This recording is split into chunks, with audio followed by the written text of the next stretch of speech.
Imagine a club playing in the Champions League on a Tuesday night against Europe's giants. Then on Saturday, they're fighting just to avoid relegation to the Championship. This contradiction is the reality Tottenham lived this year. It's a footballing schizophrenia that makes you ask a simple question: is Tottenham actually a big club?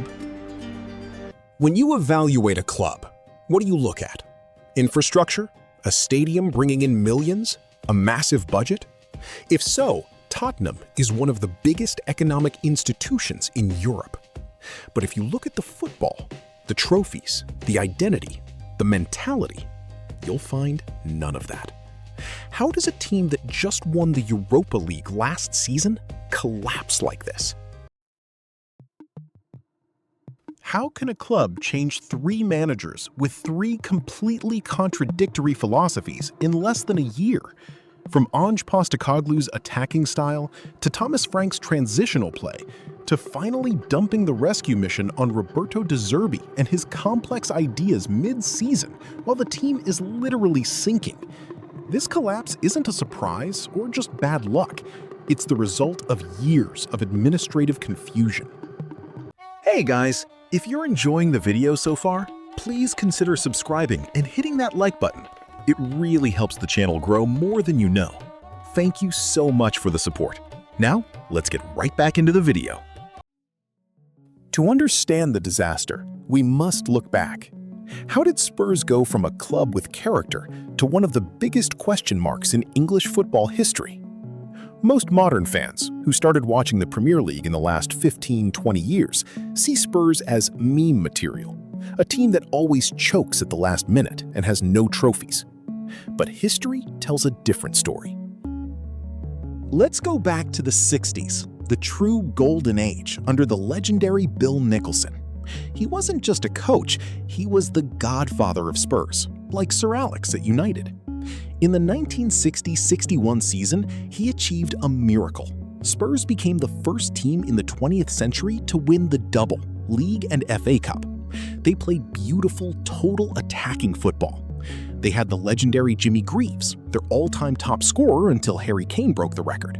They were also the first British team to win a European trophy, Cup Winners' Cup in 1963, after crushing Atletico Madrid 5-1 in the final. Spurs continued their success, winning the first ever UEFA Cup, now Europa League, in 1972 and again in 1984. They dominated the FA Cup in 81 and 82.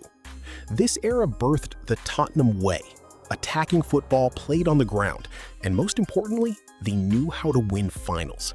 They were a cup team. So, what happened to that DNA?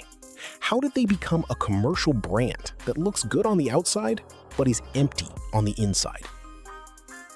The turning point was 2001 when ENIC Group, led by Joe Lewis and Daniel Levy, bought the club.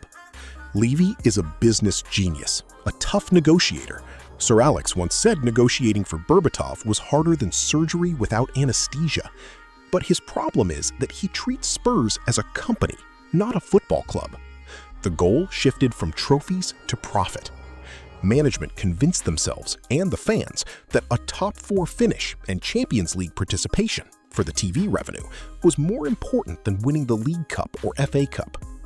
This policy led to a massive trophy drought. One of the biggest blunders was the sale of Gareth Bale to Real Madrid for a then world record of 100 million euros. Any smart management would have bought 3 superstars. Instead, Spurs bought 7 players of mediocre quality, the Magnificent Seven, including Soldado, Paulinho, Lamela. 6 of them failed miserably. Only Christian Eriksen succeeded. The British press famously said, "Tottenham sold Elvis and bought the Beatles." Pochettino arrived from Southampton and worked miracles. He didn't ask for millions. He cleaned the club from within. He promoted Harry Kane, bought Dele Alli for $5 million, and brought in Son Heung-min. He turned Spurs into the most exciting team in England. In 2016-17, they finished second with the best attack and defense. But instead of supporting him with new signings in 2018, Levy spent $0 on transfers to fund the new stadium. Despite this, Pochettino reached the Champions League final in 2019 after a historic comeback against Ajax. They lost to Liverpool, but it was their peak. Instead of renewing the squad, the board did nothing. The team collapsed mentally and physically. Levy sacked Pochettino and hired Jose Mourinho.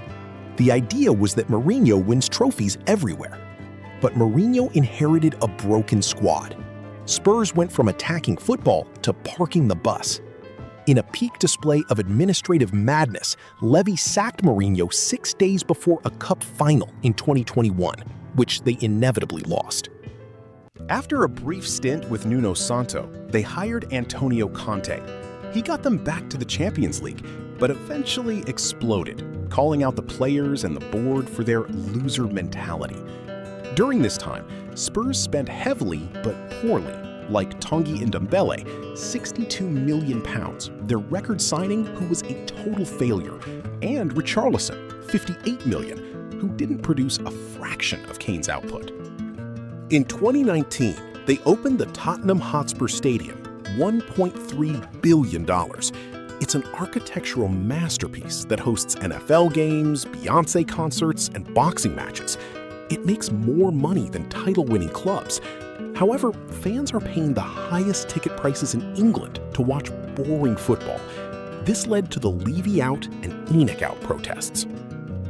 Levy tried to fix the relationship with the fans by hiring Ange Postecoglou in 2023. Even after selling Harry Kane to Bayern Munich, Ange Ball brought back attacking football. They finally broke the curse by winning the Europa League, beating Manchester United in a historic final. For a moment, the fans were happy again. But success was a trap. The board thought the squad was perfect and didn't invest. Ange's high-risk style exhausted the players, and without depth, they crumbled. Ange was sacked. Then came Thomas Frank, whose defensive style didn't suit the players. He was sacked.